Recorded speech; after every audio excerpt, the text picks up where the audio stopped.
Hello sa inyo mga Wonder Peoples!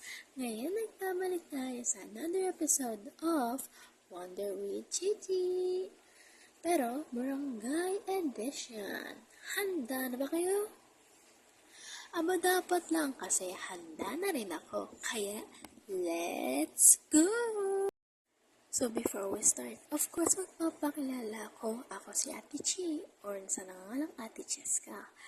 Ako ay isang student travel vlogger, pero sa Google Maps lang. Charings!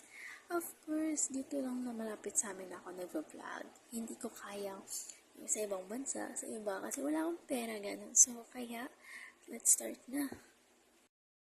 Maayong buntag sa inyong lahat, mga Wonder Peoples. Paumanhin sa aking boses kasi po paus ako. So, ngayon, pag-amin natin ang ating barangay and ating mga objective dito sa video. Ang ating barangay ay ang Barangay San Roque. Ang ating objectives naman ay introduction, 1 negative program in the barangay, 1 positive program in the barangay, and our suggestion. So, ang aking barangay ay Barangay San Roque, isang barangay from District 3, Quezon City. So, dumakon tayo sa isang positive program ng ating barangay na San Roque. So, ang isang positive na program na ginawa ng aming barangay ay ang medical mission.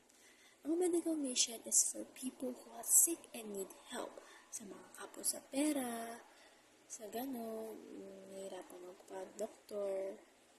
Dito po sa barangay, meron po kaming libre. So, libre yung free consultation and medicine for people. Ako na rin tayo sa pangalawa, which is ang negative program na ginawa ng aming barangay. So, ang isang negatibo na program na ginawa ng barangay para sa akin, na negatibo siya sa aking opinion, ay ang anti-rabies program. Ito yung vaccine to prevent the infection of disease. And yung rabies nga is a viral zoonotic disease that causes progressive and fatal inflammation of the brain and the spinal cord of the animals. So, ang punto ko rito is, mas fino-focus lang nila yung sa sakit ng aso. So, of course, sa anti-rabies program, kasama na dito stray dogs, stray cats, kahit ano, basta rabid animals. So, sa mga stray dogs and cats, siguro after nilang bakunahan, i-leave na lang ata nila sa streets. So, may nakita sa maraming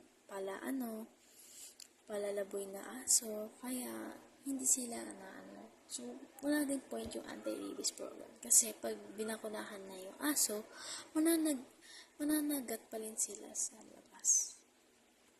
So, ang aking mapapaya lang or suggestion dun sa negatibong program na isinigawa ng barangay namin, na para sa akin lang ay negatibo kasi may side effect to, masamang dulot to after.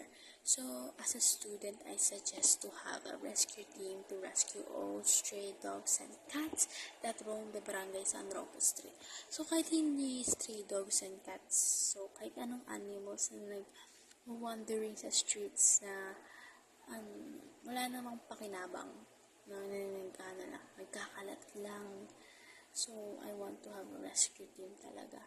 And second, to have the free vaccine of anti-rabies and check-up for rescued animals, sa mga stray animals.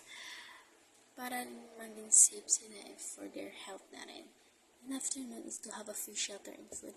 After my rescue, after na magpa-check-up, magpapa-vaccine, dapat may free shelter and food para sa mga stray animals, para hindi na sila mag-wander sa streets, para wala na rin sa gabal sa streets, wala nang makakalat, para wala ding danger.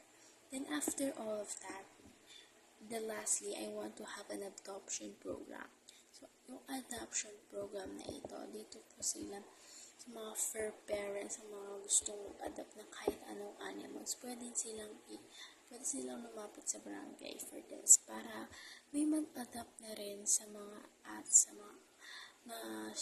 kuhang animals na naglalaban sa streets. Yun lamang guys. So, thank you sa pakikinig. I'll be back for more videos. So, thank you guys. Love you naman.